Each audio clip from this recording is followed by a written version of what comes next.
एक समय की बात है, एक हाथी की मृत्यु हो गई। मृत्यु के बाद हाथी की आत्मा यमलोक पहुंची।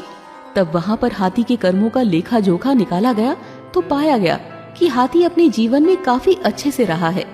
तब यमराज ने हाथी से कहा, अरे हाथी, तुमने तो अपने जीवन में कोई बुरे कार्य नहीं किए हैं। तुम्हारे कर्म भी काफी अच्छे रहे हैं, इसलिए मैं तुमसे तुम्हारी इच्छा पूछ रहा हूँ। बताओ, तुम्हें क्या चाहिए? तुम्हारी सबसे बड़ी मनोकामना क्या है? यमराज जी, अगर वाकई में आप मेरे कर्मों से प्रसन्न हैं और अगर मेरा दूसरा जन्म होना है तो मुझे किसी भी जीव में जन्म दे दीजिए, लेकिन मेरे ऊपर किसी मनुष्य का अधिकार ना हो। मैं मनुष्य के बंधन में ना रहूं, क्योंकि मनुष्य के साथ रहना सबसे कठिन कार्य होता है। हाथी की इस बात को सुनकर यमराज काफी हैरान हो जाते हैं। वो कहते हैं, तुम ये क्या कर रहे हो गजराज?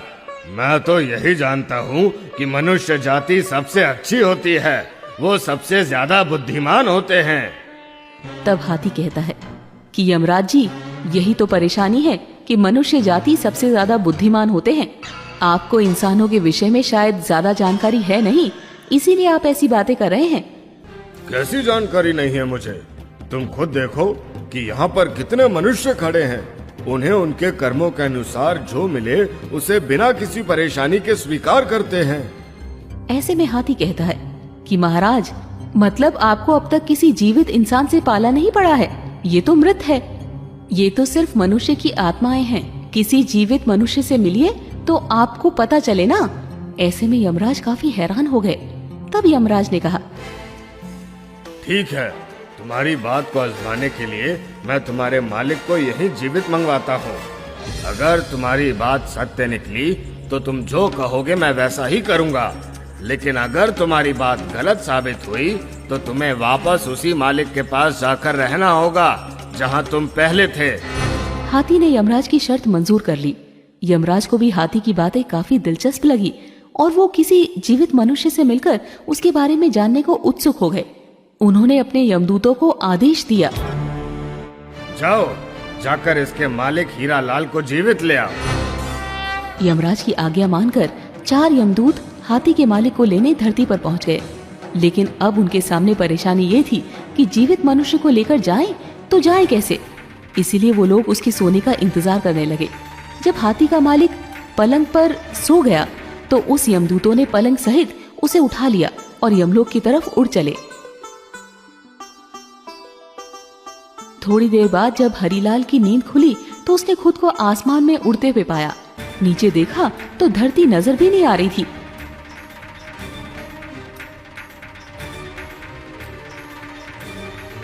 तब उसने उन 4 यमदूतों से पूछा, तुम कौन हो और मुझे कहाँ लेकर जा रहे हो? हम यमदूत हैं और तुम्हें यमलोक लेकर जा रहे हैं। तब हरीलाल कहता है, यमलोक तो लोग मृत्यु के बाद जाते हैं, लेकिन मैं तो जीवित हूँ। इस पर यमदूत ने कहा, आज वहाँ पर जीवित व्यक्ति की ही जरूरत है। दरअसल एक हाथी ने यमराज से कहा है कि जीवित व्यक्ति को लेकर आओ, तब आपको पता चलेगा। अरे, वो तो मेरा हाथी है जिसकी आज ही मृत्यु हुई है, लेकिन उसने मुझे ऊपर बुला लिया। तब परेशान हरीलाल ने कोई तरकीब लगाने की सोची ताकि उसका जीवन सुरक्षित रहे। इधर उधर देखने पर उसे उसके पलंग पर ही एक कलम और कागज मिल गया। उसने उस पर कुछ लिखा और थोड़ी देर में ही वो यमलोक पहुंच गया। जब वो यमराज के सामने पहुंचा तो यमराज जोर जोर से हंसने लगा और हाथी की तरफ देखकर बोले, ये लो, तुम्हारा मालिक आ गया। कहाँ तुम इतने बड़े और ताकतवर और कहाँ ये अदना सा इंसान? ये भला क्या कर लेगा? थोड़ा सब्र कीजिए महाराज, आपको सब पता चल जाएगा। इधर आओ। लेकिन बीच में ही रुककर हरीलाल कहता है, यमराज जी, क्या आपको पता है कि मैं कौन हूँ? तब यमराज कहते हैं, मैं तो सिर्फ इतना जानता हूँ कि तुम इस हाथी के मालिक हो। इसके अलावा मैं तुम्हारे बारे में कुछ नहीं जानता। अब तुम ही बता दो कि तुम कौन हो।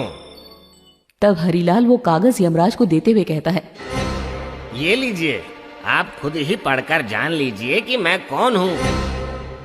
ये वही कागज था जिस पर उसने आते हुए कुछ लिखा था। जब यमराज जी ने वो कागज खोलकर पढ़ा तो हैरान रह गए और अपने सिंहासन से नीचे उतर आए। इसके बाद यमराज ने खुद हरिलाल को अपने सिंहासन पर बैठा दिया। जैसे ही वो सिंहासन पर बैठा, उसने सबसे पहले यमराज से कहा, यमराज जी, आज से यमलोक पर से आपका शासन खत्म हुआ। आज से मैं यहाँ का राजा हूँ। मैं जैसा कहूँगा हर किसी को वैसा ही करना होगा।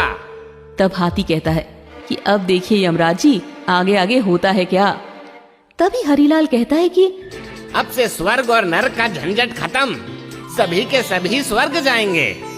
अब देखते ही देखते नर्क में रहने वाले सारे लोग स्वर्ग में आ गए। अब नर्क का द्वार बंद कर दिया गया। जिस किसी की भी मृत्यु होती तो सीधा स्वर्ग जाता। इधर हरिलाल मन ही मन में ये भी सोच रहा था कि जिस दिन मेरी सच्चाई यमराज के सामने आएगी, मुझे मार दिया जाएगा। ऐसा सोचकर उसने दान पुण्य करने शुरू कर दिए। चित्रगुप्त से कहा कि ये जितने भी प्राणी हैं, उनका हिसाब किताब करके मुझे बताओ कि किसने कितने कर्म और किसने कितने कुकर्म किए हैं। तब चित्रगुप्त ने सबके बारे में बता दिया कि किसे कौन सी सजा मिलनी है। तब हरिलाल ने चित्रगुप्त से कहा, इन सब की सजा माफ कर दो, किसी को कोई सजा नहीं होनी चाहिए। तब हरिलाल हाथी की ओर देखकर बोलता है, क्यों गजराज, कैसे हो? तुम्हारी मृत्यु हुई तो मुझे भी अपने पीछे बुला लिया। तब हाथी हरिलाल के नजदीक जाकर बोला कि मालिक, नीचे तो आप मेरे मालिक थे, लेकिन एक बात बताइए कि आप यमलोक के मालिक कैसे बन गए? तब हरिलाल ने कहा, ये राज की बात है, तुम्हें कैसे बता दूं? मालिक, मुझे भी इंसान बना देना, नीचे जाकर आपका नौकर बनकर रहूंगा, लेकिन ये राज मुझे बता दो। तब हरिलाल ने उसे बताया। जब यमदूत मुझे लेकर आ रहे थे तो मैं काफी डर गया था। संयोग से मेरे पास एक कागज था। मैंने उस पर लिख दिया कि यमराज धरती से जो मनुष्य आपके पास आ रहा है, उसे अपना सिंहासन दे देना, और उसके नीचे मैंने भगवान विष्णु के हस्ताक्षर कर दिए। अब तो हाथी इंसानों की बुद्धिमानी से और भी ज्यादा हैरान हो गया। फिर उसने हरिलाल से कहा कि मालिक, कृपा करके मुझे इंसान ही बनाना, मैं आपका नौकर बनकर रहूंगा। ठीक है, लेकिन ये बात किसी को मत बताना। हाथी ने भी हाँ में सर हिला दिया। धीरे धीरे करके 7-8 दिन बीत गए। स्वर्ग में लोग बढ़ते जा रहे थे, नर्क बंद था। कुछ ही दिनों में पूरे देवलोक में ये बात फैल गई कि अब नर्क का अस्तित्व खत्म हो चुका है। इधर स्वर्ग की अप्सराएं भी परेशान हो गई थी। वो सब अजीबोगरीब मांग करते रहते थे उनसे। कोई कहते चाय लाकर दो, तो कोई कहता कॉफी लाकर दो। वो परेशान थी, लेकिन वो कर भी क्या सकती थी। उधर भगवान सोच में पड़ गए। यमलोक में ऐसा कौन आ गया है जिसने मेरे सारे नियमों को तोड़ने का काम किया है? आखिर कौन है वो जिसने सारी व्यवस्था को तहस नहस कर दिया है? ये सोचकर भगवान विष्णु स्वयं यमलोक में आए और उन्होंने देखा कि यमराज जी यमलोक के द्वार के बाहर बैठे हैं। तब विष्णु भगवान ने उनसे पूछा, हे यमराज, तुम बाहर बैठे हो तो यमलोक को कौन चला रहा है? भगवान, ये आप क्या कह रहे हैं? आपने ही तो इंसान को मेरे स्थान पर नियुक्त किया था, और आप ही इस तरह से अनजान बन रहे हैं। उसने जो मुझे कागज दिया था, उसमें साफ साफ लिखा था कि मैं उसे यमलोक का सिंहासन दे दूं, और उस पर आपके हस्ताक्षर भी थे। आपको यकीन नहीं होता तो ये देखिए। भगवान विष्णु ने कहा, मैंने इंसान को यमलोक में नियुक्त किया है? मैंने तो ऐसा कभी नहीं किया। कौन है वो? फिर भगवान विष्णु थोड़ा सोचने के बाद कहते हैं, यमराज, कहीं तुमने किसी जीवित मनुष्य को तो यमलोक में नहीं मंगा लिया? आप बिल्कुल सही कह रहे हैं प्रभु, मैंने एक जीवित इंसान को ही यमलोक में मंगाया है। तब यमराज ने शुरू से लेकर अब तक की सारी बात बताई। ऐसे में भगवान विष्णु को हंसी आ गई और वो मुस्कुराते हुए बोले, यमराज, तुम अब भी नहीं समझ पाए कि उस मनुष्य ने तुम्हें झूठा पत्र दिया था। उस पर मेरे नहीं बल्कि उसके खुद के हस्ताक्षर थे, जो उसने मेरे नाम से किया। अगर वो तुम्हें पत्र नहीं देता तो तुम उसे विद्वान नहीं समझते। तुम्हें उसकी होशियारी का अंदाजा कैसे लगता? भगवान विष्णु की ये बात सुनकर यमराज ने अपने सर पर दोनों हाथ रख लिया। अब उन्हें सारा माजरा समझ में आ चुका था और उन्होंने भगवान विष्णु से कहा, भगवान, इस मनुष्य की रचना तो आपने काफी अद्भुत की है। जैसे ही भगवान विष्णु यमराज के साथ यमलोक आए, हरिलाल अपने सिंहासन से उठकर नीचे खड़ा हो गया और भगवान विष्णु से बोला, हे प्रभु, मुझे तो आपका ही इंतजार था। मैं कब से यही सोच रहा था कि कब आपके दर्शन होंगे और मुझे इस कार्य से मुक्ति मिलेगी। तब भगवान ने मुस्कुराते हुए कहा, तुम बहुत चालाक हो। देखो यमराज, जीवित व्यक्ति को यमलोक बुलाने का क्या परिणाम हुआ। जब इसे लगा कि मैं इसे दंड देने वाला हूँ तो ये मुझे खुश करने में लग गया। मैं मान गया प्रभु, किसी भी इंसान को समझना किसी के लिए आसान नहीं है।